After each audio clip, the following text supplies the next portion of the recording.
to begin with then, how did you get involved with Forsaken? Um, Maddie Holiday von Stark um, hunted me down. Fair enough. I So what is it about your reputation that made her hunt you down? don't know, actually.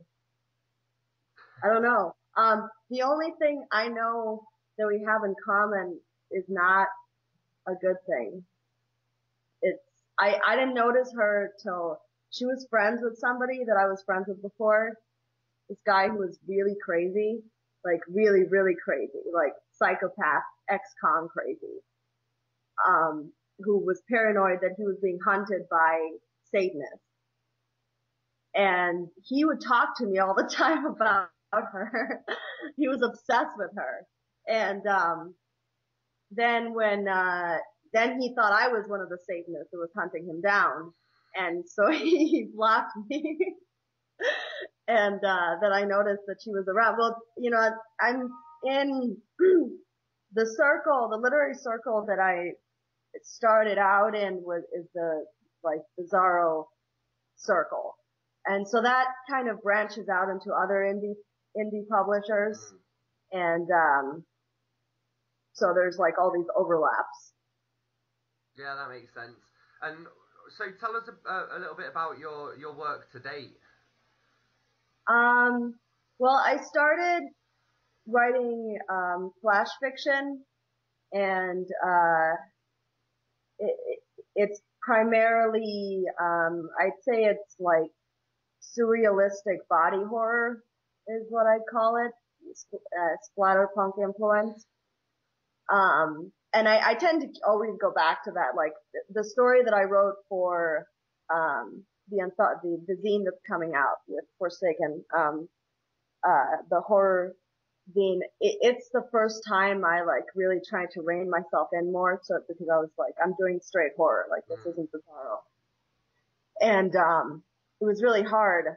And then at the end, it gets all, I go back to my old thing. Your old self. So I just love seeing women being tortured, I guess. I don't know. I think I use writing to work out issues. I think a lot of people do, don't they? What? I think a lot of people probably do. I mean, it's kind of a reflection of the writer, isn't it? So yeah. And what else would you do it really? I mean, why write when you could do something that actually makes money? well, yeah. And one thing I wanted to ask you about as well. So, what is it with Lana Del Rey? Why do you like Lana Del Rey so much? Actually, tomorrow, it's due tomorrow. I'm actually writing a piece for Luna Luna magazine, that is about the connections, the noir connection between Lana Del Rey and David Lynch, like how they both really exhibit these noir themes and noir aesthetic in their art. But I think the reason I really gravitate towards her is that I feel that she's really speaking to me. I've always felt kind of tormented and alone and misunderstood. And I'm also like really needy, and I've always thought love is the salvation to everything, even though it's a really dark world. So it's kind of like I'm always in a gothic novel or something in my head. And when I hear her, I'm transported to that world. And even though a lot of her songs are sad, the melody is so soothing.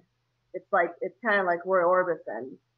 Yeah, I know what you mean, actually. Yeah. Yeah. So it's like, he sings so beautifully about loneliness and sadness, and she does the same thing. And I like that she's not afraid to show her fragility. I think she's really like kind of a post-feminist artist, because, she's no longer like at the point where she has to prove anything. She's just like, yeah, I'm a woman, I'm vulnerable, I'm fucked up, I do what I want. Like, it's not, there's no, like, oh, I need to look like I'm really strong and I have my shit together. Like, there's no, you know, and yeah, I need men. Like, I mean, it's, properly herself, I suppose. and I like the aesthetic too. I really like the aesthetic of like the singers of the 50s and early 60s. And I love the aesthetic of like the fashion, and I love the sound. Do you think that's kind of reflected in your writing anywhere, or?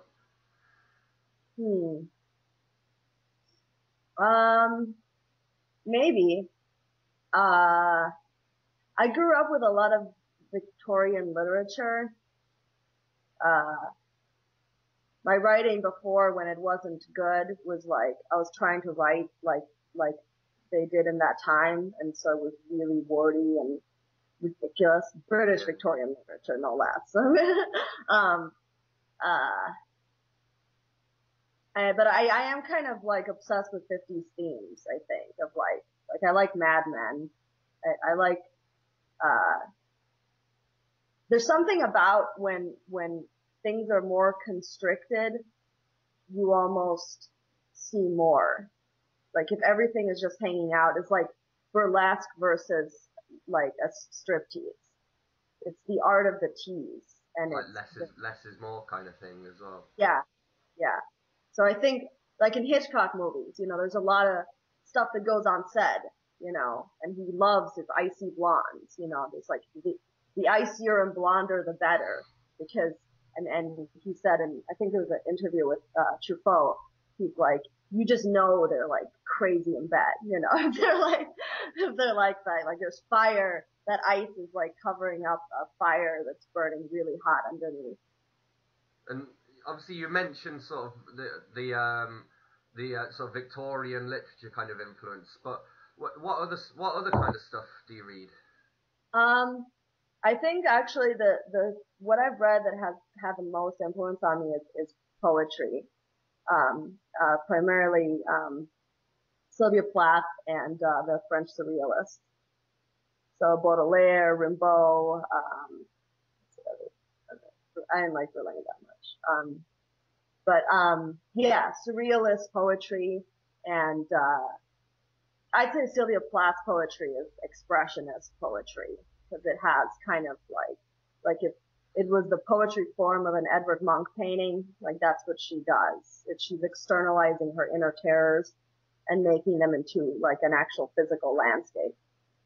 And the funny thing is, like before I read any poetry, like in high school, I didn't write fiction and I only wrote poetry, and mostly depressing love poems.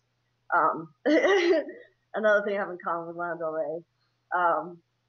But I didn't really read much poetry. Like I was just writing it. So I wasn't worrying about structure or anything. I was just worrying about like kind of, you know, capturing the imagery and playing with words and expressing myself. And then it wasn't until college that I read the French Surrealists, and then, after that read Plath. And it was really trippy reading the French Surrealists, because I was like, wow, this is what I've been doing. But I wasn't doing it based on any theory. It was just like a conscious thing. Feel. And do you still write poetry? What? Do you still write poetry? Usually only if I'm like really drunk or really distraught. Fair enough, that makes sense. Alright, I'm in the middle of this.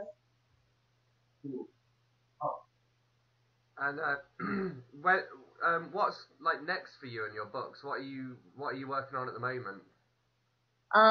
Right now I'm gonna be doing a Jordan Kroll from Dynatox Ministries asked me to write my own spin of a fairy tale. Okay.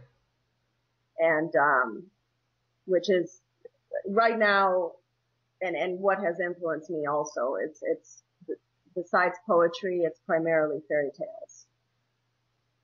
Because I feel like, you know, it's funny when people say fairy tales, they think that means like happy, like everything is perfect. And fairy tales are actually like really super dark, and they're warnings about how we live in a treacherous and vicious world full of monsters that will eat you or rape you if you don't watch yourself. It's like a sort of subtle darkness, isn't it? Or like an underlying one. What?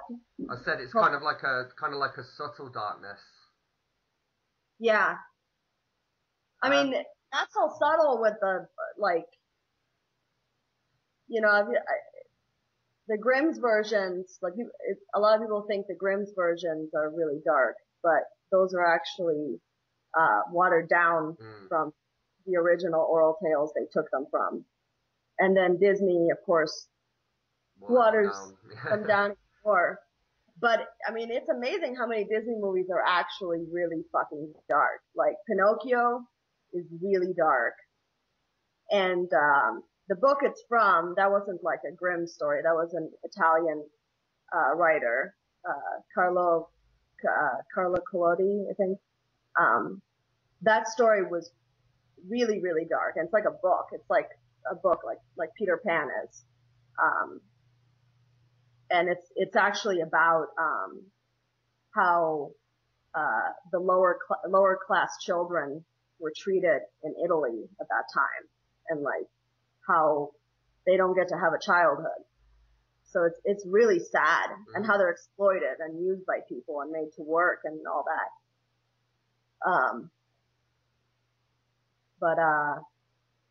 Yeah, for the, actually the first story I have in print is in this, Dynatox A Go-Go. Cool. Can you send me the link to this as well, and I'll put it in the, yeah. Yeah, great. And this was what I did for that, because that was all supposed to be like stripper and go-go bar themed stories. And, so I did like a reverse fairy tale, but inspired by Alice in Wonderland. Oh, cool. The rabbit hole is her butthole. And there's a strip club named Wonderland that's inside her ass. So it's like, it's all kind of reversed. I can see how that would work as well with all the characters in it. Jeez, I'm not going to be able to look at it the same. Book still. Cool. And one last question, which I ask everyone: what was the last book that you read, and what did you think of it? Well, right now I've finally gotten around to reading the Harry Potter series. Okay. So I'm really, really into it, and I'm like a little past halfway the 5th book. Cool. I'm really surprised by how dark they are. But I'm mostly reading them because I want to see how she builds that world, because I do have a book in mind that I want to do. Once I do a novella, I feel like then I'll finally be ready for a fuller length, full on thing. And I want that to be more, I want to do this thing about an all-girl witch school where they, like have all these, where they compete with each other, like really, really viciously. So, I don't know, the thing what I have in my head is kind of like a cross between, I don't know if you've seen Yakuza Girls High School. It's one of those pinky violence movies. No, I need to look at it though. It's really fucked up. I don't want it to be that crazy, but, and like Suspiria, the Coven season of American Horror Story. Yeah, I saw that.